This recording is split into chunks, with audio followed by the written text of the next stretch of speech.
नमस्कार मंडळी, मी पल्लवी दिवेकर तुमच्या सगळ्यांचं स्वागत करते गार्डन गप्पाच्या या भागामध्ये। नेहमीप्रमाणे इतकं सुंदरसं गार्डन कव्हर करायला आम्ही आलेलो आहे आणि या भागातील काय विशेष सूचना माझ्याकडून तुम्हाला ती सांगते। मस्त हिवाळ्याला सुरुवात झाली आहे आणि बऱ्याचदा आता छान पक्षी स्थलांतरित होऊन आपल्या या प्रदेशात येत आहेत। मग तुम्ही कुठेही राहत असाल भारतात, तुम्हाला हे पक्षी आढळतात। तर मला काय म्हणायचं आहे, जरासा वेळ काढून ना हे पक्षी निरीक्षण करायला जात जा, कारण निसर्ग तुम्हाला इतकं देतोय तर त्याचा आस्वाद, त्याचा आनंद घ्यायला शिका। ते याच दिवसात होणार आहे, कारण आपल्या इथे जेव्हा उन्हाळा येतो, थोडं गरम व्हायला लागलं की हे पक्षी परत त्यांच्या देशांमध्ये जातात। तर स्थलांतरित होणारे, आपल्या भागात आढळणारे सगळे पक्षी निरीक्षण करायला लागा, हाच या वेळेसचा संदेश आहे। याच सह गार्डन गप्पाचा हा एपिसोड सुरू करूया। सांगते कुणाच्या गार्डन मध्ये आले आणि कोण माझ्या बरोबर को कंडक्ट करणार। तर मंडळी, माझ्या बरोबर हा इंटरव्ह्यू को कंडक्ट कोण करणार हे दाखवते। भेटा कोकिळाताई पाटील काकू यांना। तर काकू, खूप खूप स्वागत आहे तुमचं गार्डन गप्पामध्ये। खूप खूप धन्यवाद। मागच्या वेळेस आपल्या बरोबर एपिसोड मध्ये ह्याच होत्या बरं का मंडळी। तर काकू, परत एकदा येऊन काय वाटतंय तुम्हाला, काय विचारत? विशेष म्हणजे या गार्डन मध्ये येऊन इतकं फ्रेश वाटलं। आल्याबरोबर आपली एंट्रीज इतकी छान झाली की इतके पॉझिटिव्ह वेव्स मला फील झाले स्वतःला। इतक्या व्हेरायटीज पाहून, मेडिसिनल प्लांट्स, फ्रूटचे प्लांट्स, फुलांचे प्लांट्स आणि काही शो प्लांट्स, ऑर्नामेंटल प्लांट्स पाहून एवढं प्रसन्न वाटलं या गार्डन मध्ये। आणि स्पेशल हे पाहून की घर त्यांनी जे बांधलं, घरामध्ये जास्त जागा वेस्ट न करता गार्डनला जागा दिली, अकोल्याचा विचार केला आणि ऑक्सिजनचा विचार केला, हे सगळ्यात महत्वाचं। चला तर आता गार्डन गप्पाला सुरुवात करूया।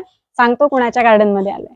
तुम्ही पाहत आहात की आम्ही अशा सगळ्यांनी मस्त नथ घातलेले आहेत इथे, आणि नथीचा नखरा आज करत आम्ही हा गार्डन गप्पाचा एपिसोड कंडक्ट करणार आहोत। कारण इतकं प्रेमाने आणि आपलेपणाने असं इथे ह्यांनी आमचं स्वागत केलंय ना की शब्द खरंच माझ्याकडे अपुरे पडतायत। खूप खूप धन्यवाद काका, काकू आणि आजी, इतका प्रेम आणि आपलेपणा दिल्याबद्दल। तर एपिसोड आता सुरू करूया। तर मंडळी, आज आपण आल्या आहोत दाते कुटुंबीय ह्यांच्याकडे। हे सगळे जे दिसत आहेत त्या आणि त्या काकू आहेत ह्यांच्या शेजारी। तुमचं नाव आधी सांगून द्या। मी साधना अनिल बेलोकर। अच्छा, आणि हा परिवार बघा मंडळी, इतका असा प्रसन्न वाटतंय की नाही तुम्हाला येऊन। म्हणजे घरात ज्यांच्या अशी वडीलधारे मंडळी अजूनही आहेत ना आशीर्वाद द्यायला, मला ना खरंच अशा लोकांचा खूप ठेवा वाटतो बरं का काका। आणि तुमच्यावर अजून देवाची ती कृपा आहे, हे बघून मला छान वाटतंय। हो बरोबर आहे। तर मला सांगा की गार्डन आम्ही पाहिलं, गार्डन व्यतिरिक्त आपण काय करता? गार्डनच्या व्यतिरिक्त माझं म्हटलं तर मी आधी इंडियन एअरफोर्सला होतो आणि 15 वर्ष तिथे नोकरी केल्यानंतर तिथनं रिटायरमेंट घेतल्यावरती मी अकोल्यात आलो। अकोल्यात माझं घर अकोल्यातच होतं। त्यानंतर मी स्टेट बँक जॉईन केली। स्टेट बँकेतून आता 2020ला मी रिटायर झालो आणि मध्येच मी माझं लॉ केलं होतं।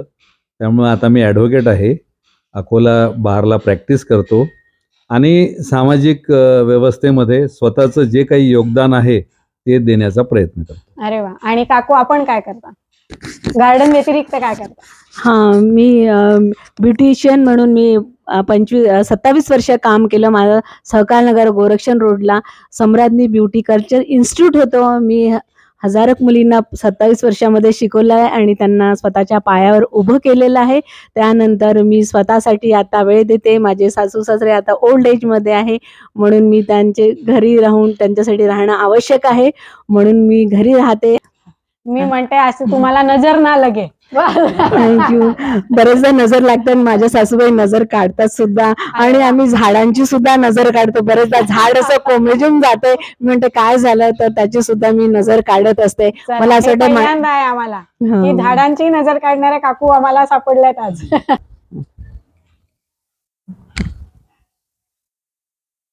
तर काकू, बगीचा आम्ही पाहतोय, अतिशय सुरेखरित्या तुम्ही जतन केलंय सगळं। तर मला ही सांगा, ही किती वर्षांची मेहनत आम्ही पाहतोय? ही 7 वर्षांची मेहनत आहे। 7 वर्ष झाले इकडे येऊन। आम्ही आधी माझे सगळे कुंड्यांमध्ये होते प्लांट्स, पण नंतर आम्ही ही मोकळी जागा। आणि मी हे सांगू इच्छिते की घर जेव्हा बांधाल तेव्हा तुम्ही घर छोटं करा, पण गार्डनसाठी मोठे स्पेस ठेवा, ज्याने तुम्हाला ऑक्सिजन वगैरे मिळेल याच्यासाठी। आणि 7 वर्षाची मेहनत आहे माझी. आणि आणि बरं, मग ह्यात प्रामुख्याने कोणते कोणते झाड लावले? यामध्ये माझ्याकडे फळ झाडं आहे, फुल झाडं आहे, आयुर्वेदिक आहे आणि फ्रुट्स वगैरे किंवा आपण भाजीपाला, लसूण, मेथी ही पण झाडं आहे. अद्रक, हळद आहे.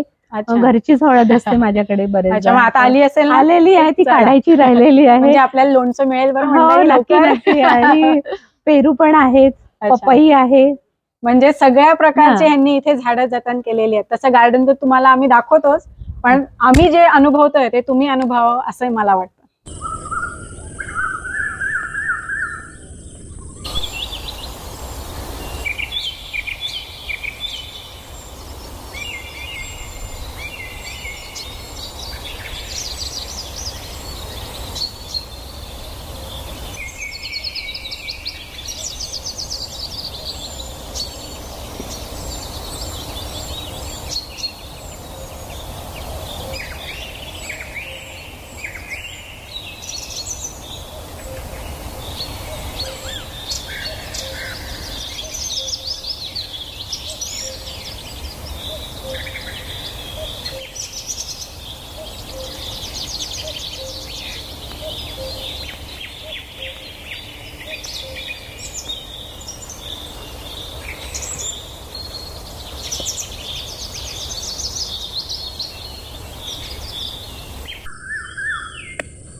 तुला विचारते की एवढा मोठा गार्डन तू तयार केलेला आहे, त्याच्यामध्ये तू कुठली माती वापरलेली आहे?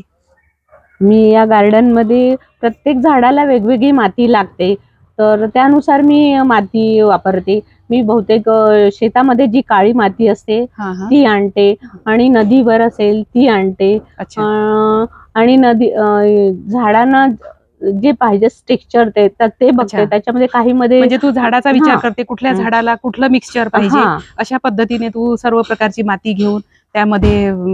हो, मी माती जरी शेतातली आणली तरी मी तिला वाळवते पहिले, त्याच्यामध्ये थोडं खत घालते, थोडी रेती घालते, आणि त्यानुसार मग झाडाला घालते. कारण मग ते पाणी पण शोषून घ्यायला पाहिजे. नुसती आपण काळी माती आणि ती चिकन माती असते ना, तर ती चिखल होतो असं. म्हणून ते सर्वतोपरी तू विचार करते त्या झाडाच्या प्रकृतीचा, त्यानुसार त्याला ते खाद्य प्रोव्हाइड करते. Very good. काकू, मला हे सांगा की इतकं सुंदर गार्डन जेव्हा आपण जतन करतो तर प्लांट प्रॉब्लेम्सही पाहायला मिळतात. तर असा एखादा कोणता आहे का की जो सतत माझ्या झाडांवर येतो, असं आहे का काही? हा, बरेचदा माझ्याकडे असं लिंबाचं झाड आहे. ते मला बरेचदा 2 वेळा शिफ्ट करावं लागलं की ते वाढतच नव्हतं. मग मी ते दुसऱ्या ठिकाणी शिफ्ट केलं. त्याच्यानंतर त्याला सूर्यप्रकाश वगैरे भरपूर मिळाला आणि मग त्याला लिंब आले. म्हणजे झालं एकदा. आणि एक पारिजातकाचं झाड होतं, त्याला पारिजातकाची फुलं यायची पण त्याच्यावर खूप सारी अस्वलं यायची. मग ती काढून टाकलं ते झाड आणि दुसरं झाड लावलं आहे. ते आता छोटं आहे, बघूया त्याच्यावर काय होतं ते. पण मला असं वाटतं प्रॉब्लेम आला तरी आपण ती प्लेस बदलावी असं मला वाटतं. आणि अस्वलांचं तुम्ही सांगताय ना, तर मला हे सांगू इच्छिते मी की अस्वल हे जी आळी आहे तुम्ही म्हणतात ती असते फुलपाखरांची, म्हणजे जीवनचक्राचा एक भाग. जसं आधी फुलपाखरू अंडी, मग त्या आळ्या, मग कोश आणि फुलपाखरू उडतात. तर ही जी दुसरी स्टेज आहे ती काही दिवस तुमच्या झाडांवर येते, पान खाते, मग त्या आळ्यांचं फुलपाखरू नंतर होतं. मला असं वाटतं आले तरी काही वेळापुरतेच येतात. माझ्याही घरी येतात पण मी ते ठेवते, कारण मग फुलपाखरू बघायला मिळतील. तर तुम्ही त्याच्यावर असं घाबरून जायचं काही नाहीये. आता करून बघा. चालेल. मी लावली परत 2 झाडं लावलेली आहे परत, पण प्लेस चेंज केली आहे त्याची. बर. आणि आपल्या गार्डन मध्ये एखाद्या झाडाला मनाई आहे असं काही आहे का? माझ्या मला तर सगळी झाडं आवडतात, पण माझ्याकडे जुनी लोक पण आहे, माझी सासूबाई आहे. बरेचदा मी एक कोकणातून झाड आणलं होतं फणसाचं, त्याला बर. 5 वर्ष वाढवलं, अरे वा. जवळजवळ ते एवढं मोठं झालेलं होतं. पण त्यांना काय माहिती की ते भिंतीमध्ये जाणार किंवा त्यांना नाही आवडलं, त्यांनी कट केलं ते झाड.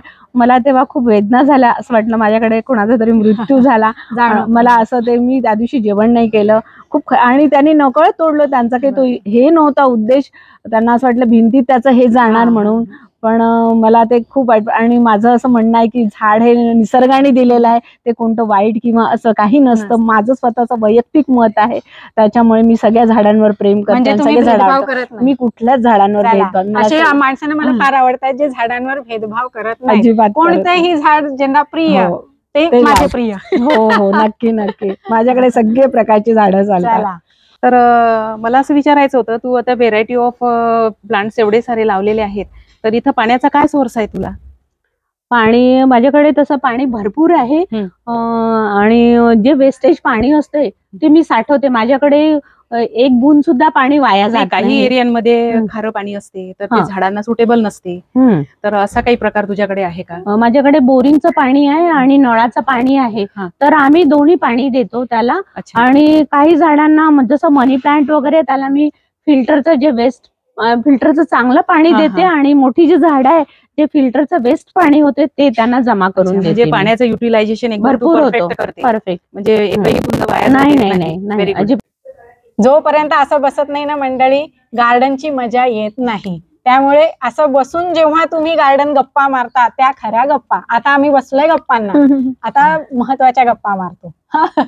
तर काकू, अकोल्यात तुम्ही पाहताय की अकोल्याचं ऋतुमान खूप पद्धतीने असं हार्श आहे. म्हणजे गरम आहे. उन्हाळाही तेवढाच तीव्र असतो, हिवाळाही तेवढाच तीव्र. बरोबर आहे. तर अशा वेळेस तुम्ही म्हणजे तुमच्या गार्डनची देखभाल कशी करता?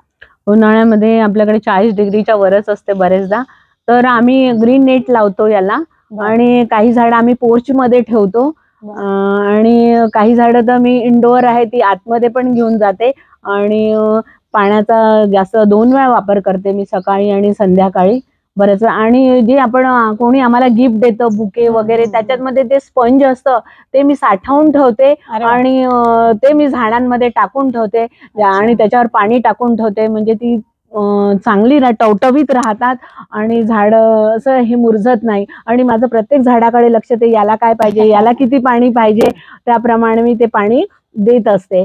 आणि कुठेही गेली आणि मला असं काही दिसलं की आपल्या झाडासाठी योग्य आहे ते मी उचलून आणते, झाडामध्ये ठेवते आणि ते झाडाला ते पाणी वगैरे देईल असं मी. म्हणजे पहा मंडळी, आज एक नवीन तुम्ही हा प्रयोग यावेळेस करून बघू शकता की जे स्पंज वगैरे तुम्हाला बुकेमध्ये मिळतात ते सहसा आपण घरी आणला, बुके एकदा काम झालं की स्पंज पासून सगळं फेकून देतो. तसं न करता ह्या काकू म्हणतात तसं करून बघा. स्पंज काढून झाडाच्या मुळाशी ठेवून पाणी जर दिलं तर तिथे ओलावा जास्त राहील आणि तुमचं झाड लवकर लवकर पाणी नाही मागणार. म्हणजे थोड्या पाण्यामध्ये कामही होईल. तर हा नक्की तुम्ही छान आम्हाला एक उपाय सांगितला आणि मला अशी खात्री आहे की आमचे प्रेक्षक यावेळेस नक्की करून पाहतील. नक्की आणि करून बघायलाच पाहिजे. आता मला हे सांगा काकू, प्रत्येकाला वाटतं माझी बाग खास आहे. तुमच्या मते तुमच्या बागेतलं काय वैशिष्ट्य आहे? माझी बाग खूप पॉझिटिव्हिटी वाटते. माझ्याकडे कोणी आलं की गेटवरती आल्यावरच म्हणते खूप छान वाटते. आणि माझ्या बागेचं वैशिष्ट्य आहे की इथे खूप प्रसन्नता, शांतता आहे. आणि माझ्याकडे आजार कोणी पडत नाही. अरे वा. आणि माझ्याकडे एवढे तुम्हाला सांगितलं माझे सासूसासरे इतके एज आहे पण आजारी पडत नाही. आम्हाला फार झालं तर कधीतरी सर्दी वगैरे होईल, नाही तर आजारी कोणी पडत नाही. दवाखान्यात जायचं फार कमी काम पडतं. मला वाटते शुद्ध हवा, ऑक्सिजन भरपूर मिळतो आमच्याकडे. ऑक्सिजन मिळेल आणि मी प्रत्येक ऑक्सिजन मिळेल किंवा आम्हाला औषधी मिळतील, फळं मिळतील, फुलं मिळतील देवाला. म्हणजे कुठे जायचं काम पडणार नाही अशा प्रकारची मी झाडं लावलेली आणि नॅचरल पद्धतीने सगळं केलेलं आहे मी ते. म्हणजे तुम्हाला कोणाकडे फुलांसाठी तोडावे नाही लागत. तर हे एक छान केलंय की त्यांना लागणारी फुलं वगैरे ते स्वतःच इथे लावलेली आहे. म्हणजे कुणाकडे जायचं काम नाही. तर तुम्हीही हे नक्की करा आणि पॉझिटिव्हिटीची ताकद बघा. म्हणजे सकारात्मकता जर तुमच्या घरात असली तर आजार पण येत नाही. त्यामुळे पॉझिटिव्ह राहा, सकारात्मक दृष्टीने विचार करायला लागा आणि आपल्या लोकात राहा. मग आजार व्हायचं कामच नाही. बरोबर. अगदी. पाण्याचं मॅनेजमेंट तू एकदम उत्तमरित्या केलेलं आहे. पण इथं सूर्यप्रकाशाची काय अवस्था आहे? म्हणजे काय असते की काही काही घरांमध्ये सूर्यप्रकाश बिलकुल येत नाही किंवा अर्धवट येतो किंवा हाफ डे येतो, असं काय तुझ्याकडे नियोजन आहे सूर्यप्रकाशाचं? माझ्याकडे सूर्यप्रकाश थोडा उशिरा येतो, कारण माझं घर थोडस या दिशेला असल्यामुळे, तर पश्चिमेकडे असल्यामुळे, तर मग मी काय करते, जेव्हा दुपारी भरपूर ऊन येते, ज्या झाडांना ऊन लागतं ती झाडं मी दुपारी सुद्धा आलटून पालटून म्हणजे त्याच्यावर जागा चेंज मेहनत घेते. त्या झाडांना ऊन काही वेळा मी गच्चीवर नेऊन ठेवते, आणि जसं शेवंती याला भरपूर ऊन लागतं, गुलाबाला ऊन लागतं, तर ती झाडं मी बऱ्याच वरती नेते किंवा मग त्या उन्हाच्या ठिकाणी आणून ठेवते. आणि जे झाड मध्ये सावलीमध्ये येत असेल ते थोडेसे मी बाजूला करते. म्हणजे एकंदरीत ज्या झाडांना 6 तासाची 7 तासाची ऊन लागते ते तू शिफ्ट करते तुझ्या टेरेसवर आणि त्यांना पूर्ण ऊन खाऊ देते, है ना? असा प्रकार. म्हणजे अगदी 100% तू तुझ्या झाडांची केअर काळजी घेते, अगदी मुलांसारखीच त्याची काळजी घेते. इतके झाडं हे इतके हेल्दी दिसत आहेत अगदी. माझी मुलं म्हणतात, पण आई तू माझ्यापेक्षा पण त्या झाडांची जास्त काळजी घेते. मुलंच आहेत ना आपले.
तर मी तुम्हाला पहिला प्रश्न असा विचारेल की तुमचे एवढे हेल्दी प्लांट्स आहेत सर्व काही, तर याच्यावर तुम्ही कुठल्या खताचा वापर करता?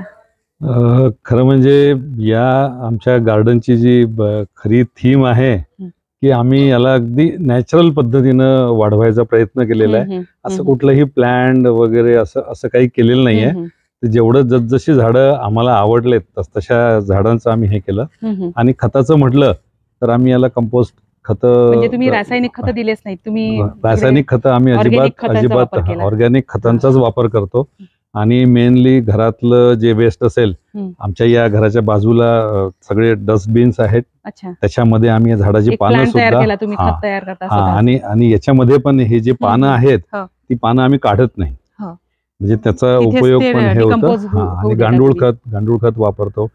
आणि हे घरचं जे वेस्ट आहे ते वेस्ट आम्ही त्याला सडवतो. त्याला आमच्याकडे सगळे हे ठेवलेले आहेत बाहेरच्या बाजूने, ते खत आम्ही शक्यतोवर सांगत आहे. झाडं इतके हेल्दी दिसत आहेत तर तुम्ही आणि फळांच्या साली वगैरे हे त्या पद्धतीनं गुलाबाच्या झाडाला अंड्याची जी हे असते ते त्या पद्धतीनं आम्ही, म्हणजे फुल्ली ऑर्गॅनिक गार्डन आहे तुमचं. फुल्ली ऑर्गॅनिक गार्डन आहे आणि कुठल्याही पद्धतीचं असं म्हणजे अननॅचरल असं काही आम्ही, म्हणजे कुठल्याही पद्धतीचा खर्च करून नॅचरल पद्धतीनं असं काही प्लांट जे झाडं लावले आहेत. पण एवढंच आहे की ते झाडं सुद्धा इतक्या सुंदर पद्धतीनं वाढले आहेत की आणि ही सगळी खरी मेहनत म्हणजे माधुरी मॅडमची आहे. कारण ती झाडांवरती एवढं प्रेम करते आणि त्या झाडांना काय हवं काय नको, कुठल्या झाडाला कुठलं खत हवं, हे सगळं प्लॅनिंग तिचं असतं. खूप छान. मला आजी आजोबा हे सांगा तुम्ही की तुमच्या ह्या सुनबाई हे एवढं काम करतात झाडांचं, त्याच्याबद्दल तुम्हाला काय वाटतं? मला आनंद वाटतो. हो, झाडं लावते ती आणि ते काय मला खूप म्हणजे आवडतात. झाडंही खूप आवडतात मला. काय झाडं आवडतात, सुनबाई आवडते का? सुनबाई आवडते. झाडं आणते ती काय मला ते आवडते, सुनबाई आवडते. हो, आम्हाला तुम्हाला काय म्हणताय, तुमचं काय म्हणणं आहे? माझं तेच म्हणणं आहे. अच्छा, जे हे म्हणाले ते सुनबाई छान मिळाली. चला, तर हे म्हणणारे खूप कमी लोक आहेत आजकाल की मला सुनबाई छान मिळाली म्हणून, आणि ह्या आहेत ह्यांच्या शेजारी असतात. तर तुम्हाला काय सांगायचं? ही माझी मैत्रीण आहे आणि ही झाडांचं खूप लहान मुलांसारखं करते, म्हणून मी तिच्यावर 2 लाईन म्हणणार आहे शायरीच्या. आहिस्ता आहिस्ता जाम जिंदगी का पिया, आहिस्ता आहिस्ता जाम जिंदगी का पिया, और माधुरी ने नाम अपना सार्थक किया. वा वा. बघा, असं तुम्हाला प्रेमळ आणि आपल्याबद्दल जर कोणी काही असं म्हणणारं जर असेल ना, तर मला असं वाटतं की दुनियातली सगळ्यात मोठी दौलत तीच आहे की तुमच्यावर भरभरून प्रेम करणारी मंडळी किती आहेत हे जर एखाद्याला म्हणजे जास्त असतील तर तो जास्त धनवान, असं मला म्हणायचं आहे. तर तुम्ही खूप नशीबवानही आहात आणि धनवानही आहात. आणि तुम्ही या प्लांट्सवर कुठले कीटकनाशक वापरता? आम्ही तसं पाहिलं तर असे कुठलेही हार्मफुल कीटकनाशक ज्याच्यामुळं नुसतंच कीटकांचा नाश होईल असं काहीही आम्ही वापरत नाहीये. बहुतेकदा हे लिंबाचे पानं जे आहेत त्या पानांचा आम्ही उपयोग करतो. त्या पानांचे जेणेकरून मित्रकीड जेणेकरून मित्रकीड जिवंत राहील, आणि असं कुठलंही हार्मफुल असं कीटकनाशक आम्ही कुठेच वापरत नाहीये. लिंबाच्या पाण्याचा आणि हे साली वगैरे जे आहेत तेच आम्ही खत त्याच आम्ही म्हणून वापरतो. स्प्रिंकल वापरतो, आणि ते हिच्याकडे ते स्प्रे आहे, त्या स्प्रे मध्ये पण सगळं फ्रेंडली जे हे आहे, आणि तुमच्या गार्डनच्या मातीचा जिवंतपणा कायम राहावा हे त्याचा प्रयत्न असतो. आता माधुरी, एवढा मोठा गार्डन तू तयार केला, याच्यामध्ये तुला कुठल्या झाडाची निगा करणं असं अवघड गेलं आहे की खूप तू प्रयत्न केला तरी ते झाड जगत नाहीये किंवा व्यवस्थित त्याची ग्रोथ होत नाहीये, असं तुला जाणवलं? मला ती फुलं झाडं वगैरे आहे ती बरेचदा लागतात लवकर. तसं पाहिलं ना तर सगळी झाडं अवघड वाटतात मला, कारण जर प्रॉपर काही मिळालं नाही तर त्याला ते काही ग्रोथ होत नाही, म्हणजे लक्ष ठेवावंच लागतं. फुलं झाडं आहे ती थोडी लवकर लागतात, पण जशी ती आंब्याची झाडं आहे, फणस आहे, पेरू आहे, ही झाडं थोडं पेरू वगैरे तरी लागतो, पपई लवकर लागते, पण आंबा आहे त्याला वाढवावं लागतं, खत द्यावं लागतं. फणस आहे तो लवकर लागत नाही, कमीत कमी 6 तास लागतात. आणि माझ्याकडे अंगूरचा वेल आहे, मी नाशिकवरून 5 झाडं आणली होती आणि ती वाढवायला मला अजून इतका वेळ लागतो, आणि माझा इतका जीव आहे त्याच्यामध्ये, अगदी थोडीशी दुखदुखी जरी असेल तरी मी ते वाढवायचा प्रयत्न करते. आणि सांगायचं म्हणजे ती खाली लागलं नाही, पण माझ्या बकेटमध्ये म्हटलं वरती खूप छान गेलं, पण अंगूरचं झाड लागून नाही राहिलं. सगळे मला म्हणतात पण की त्याचे अंगूर कधी येतील. मी म्हटलं एक जरी मला झाड जरी लागलं तरी भरपूर आहे, आणि मला असं वाटतं ते विश्वासाने माझ्या प्रयत्नाने त्याला एकदा फळ नक्की येतील. ते निश्चितच जगेल तुझ्या प्रेमाने. हो, असा एरियाचा फरक पडतो, आपल्या भागात द्राक्ष सहसा येत नाही. पण माझा प्रयत्न आहे की त्याला द्राक्ष आणायचेच आहे.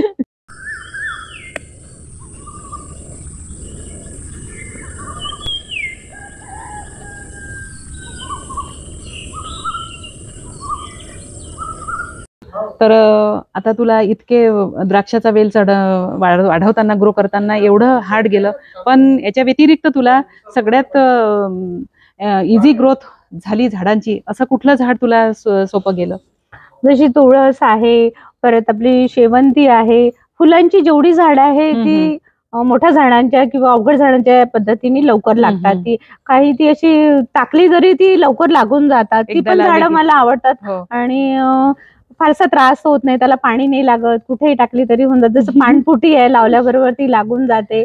आणि काही काही आयुर्वेदिक झाडं पण आहे, म्हणजे एक दिवस लेट जरी झालं पाणी द्यायला तरी चिंता करण्याची गरज नाहीये. लवकर लागतात ती झाडं, आणि ती त्याचं टेन्शन नाही राहत की ही जगणार नाही, आणि त्यांनी पण ते पण खूप साथ देतात आपल्याला झाडाला, आपलं गार्डन भरल्यासारखं वाटतं. मी बाग तर पाहिली, आता प्रत्येकाच्या मनात हा प्रश्न असणार आहे की इतकी सुंदर बाग आहे तर मग मी ही बाग कशी तयार करावी, तर अशा लोकांसाठी काय सल्ला द्याल, कशी करायची त्यांनी?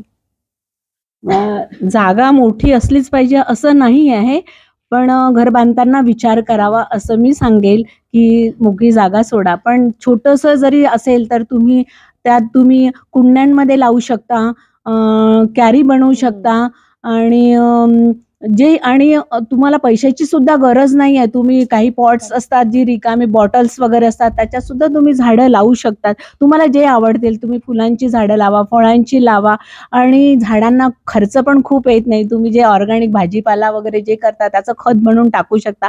फिल्टर प्रत्येकाकडे आहे, तर त्याचं पाणी वेस्ट न घालता तुम्ही ते झाडांना घाला आणि तुम्हाला ते आनंद देईल. आणि तुम्ही काही लावलं तरी तुमचा वेळ जाईल त्याच्यामध्ये आणि तुम्हाला फुलं फळं हे घरीच मिळणार आहे आणि त्यांनी खूप प्रसन्नता, पॉझिटिव्हिटी वाटते. आणि मला असं वाटते की झाडं लावायला पाहिजे. शुद्ध ऑक्सिजन, नाही तर आपल्याला ऑक्सिजन विकत घ्यावं लागेल, त्यापेक्षा घरी ऑक्सिजन तयार करा आणि आयुष्य वाढवा असं मी म्हणेल. तुम्हाला काय वाटतं का? मला असं वाटतं की इनफॅक्ट हे जेव्हा घर मी बांधलं होतं तेव्हा आपण घर बांधताना काय करतो की जेवढी जागा आतमध्ये घ्यायची असेल तेवढा जास्त प्रयत्न करतो की मोठे मोठे रूम्स वगैरे, आणि कालांतरानं त्याच्या मेंटेनन्सला खूप प्रॉब्लेम होतो. मी घर बांधताना एक काळजी घेतली की रूम्स वगैरे जे आहेत त्या अगदी जेवढ्या पाहिजे तेवढ्याच घेतल्या, पण या गार्डनसाठी जे आहे, गार्डनसाठी जागा आहे. आणि माझं एक असं एक माझ्या मनात असं एक स्वप्न होतं माझं की माझं असं एक ग्रीन हाऊस दिसलं पाहिजे. तसं मी माळी असल्यामुळं एक माळ्याचं घर हे त्याच्यातनं उद्दिंगत झालं पाहिजे की इतर लोकांनी तर त्याचा धडा घेतलाच पाहिजे, पण माझं घर मात्र लोकांना दिसताना, आता हे शेवग्याची झाडं आहेत सगळीकडे, आणि म्हणजे माझं स्वप्न असं होतं की या चारी बाजूनी, आता या मागच्या बाजूनी पण तिकडे थोडंसं मोकळं होतं, आता तिथे प्लॉट असल्यामुळे ते झालं, पण योगायोगाने माझ्या घराला तिन्ही बाजूनी 3 साईड्स असल्यामुळं मी पुरेपूर काळजी घेतली आहे की चारीकडून असं माझं घर उद्या असं सगळं ग्रीन, माझ्या घराकडे पाहिलं तर सगळीकडून असं ग्रीन असं हे पाहिलं, आणि घरातल्या कुठल्याही कोपऱ्यातनं पाहिलं तर हिरवगार दिसतं, असं डोळ्यांना सुद्धा त्याचं हे होतं. वा, म्हणजे मला काका काय म्हणतात माहिती का, आपण जेव्हा आपलं घराची ओळख सांगतो ना मंडळी, आपण राहतो अमक्यांच्या घरापाशी, या शाळेपाशी, या हॉस्पिटलपाशी अशी, किंवा या मंदिरापाशी, अशी घराची ओळख असते. मला असं वाटतं की तुमच्या या बगीचा एवढा हिरवागार तुम्ही करणार आहात ना, काही दिवसांनी तुमच्या घराची ओळख ही झाडच असतील. सगळे हे म्हणतील की जे सगळं हिरवं घर दिसतंय ते ह्यांचं घर. बरोबर आहे, बरोबर. तर माधुरी, तू आमचं आल्याबरोबर इथं इतकं सुंदर स्वागत केलं, त्याबद्दल खरोखर तुझे आभार मानण्या पलीकडचं तुझं स्वागत होतं आमच्याकरता, त्याच्यासाठी खूप खूप धन्यवाद. आणि विशेष म्हणजे तुझ्या घरातील तुझे सासू सासरे जे आहेत ते सुद्धा तुझ्यासोबत सहभागी आहेत. आई सुद्धा बऱ्याच मदत करतात आणि तू नसताना झाडांची देखभाल करतात. त्यांना प्रत्येक झाडाचं नाव माहित आहे. सहसा असं कमी पाहायला मिळते, पण इथे हे फार युनिक पाहायला मिळालं की जे वडीलधारे आहेत ते सुद्धा तुझ्या गार्डन मध्ये काम करतात, लक्ष देतात. हे तुझ्यासाठी फार आनंदाची गोष्ट आहे. तर मी तर असं म्हणेल माधुरी तुला की तू खूप नशीबवान आहे की तुला आई वडिलासारखे सासू सासरे मिळाले. आज आमच्याकडे पल्लवीताई आलेल्या आहे गार्डन गप्पामध्ये, आणि इतकं सुंदर त्यांनी आमच्याशी प्रश्नमंजुषा केलेल्या आहे. खूप सुंदर त्यांनी प्रश्न विचारले आम्हाला आणि बऱ्याचशा गोष्टी आम्हाला शिकायला मिळाल्या त्यांच्याकडून, की गार्डन कसं मेंटेन करावं, काय करावं, कसं. आणि त्यांनी कौतुक पण आमचं भरपूर केलेलं आहे, त्यामुळे आम्हाला नवीन ऊर्जा मिळालेली आहे. आणि परत पुढच्या वर्षी आम्ही आणखी यामध्ये झाडं ॲड करूया आणि परत त्या येतीलच गार्डन बघायला. आणि त्यांनी खूप चांगल्या पद्धतीने, आणि माझ्यासाठी हा गार्डन मला 7 वर्ष झाले, पण पहिल्यांदाच हा एपिसोड होतोय. आणि पल्लवीताईंनी हे चॅनल सुरू केल्यामुळे त्यांचे खूप खूप धन्यवाद, आणि त्या आल्या त्याबद्दलही त्यांचे खूप धन्यवाद. आणि कोकिळा मॅडम आल्या, त्यांचे सुद्धा खूप धन्यवाद. आणि गार्डन गप्पांचे, आणि त्यांचा मुलगा आला, त्यांनी सुद्धा शूटिंग खूप चांगल्या पद्धतीने केले, त्यांचे सुद्धा खूप खूप धन्यवाद. या सर्व टीमबद्दल गार्डन गप्पाच्या या एपिसोडमध्ये आमच्या कोकिळा वहिनी, त्याच्यानंतर पल्लवीताई, त्यांचा गणेश, या सगळ्यांनी येऊन इथे खरोखर वृक्षवल्लींचं जे हे वर्णन केलं आहे, आणि आमचं जे कौतुक केलं आहे ते खरोखर एक वेगळा आगळा वेगळा एक अनुभव आहे हा. आणि खरंच त्यामुळं या सर्वांचे आभार तर मानायला नको, कारण जे आपले लोक असतात त्यांचा आभार मानायचं नसते, परंतु यांनी येऊन ह्या गार्डनला एक वेगळं असं महत्त्व याचं निर्माण केलं आहे, त्याबद्दल त्या सर्वांचं खरोखर मी कौतुक करेन.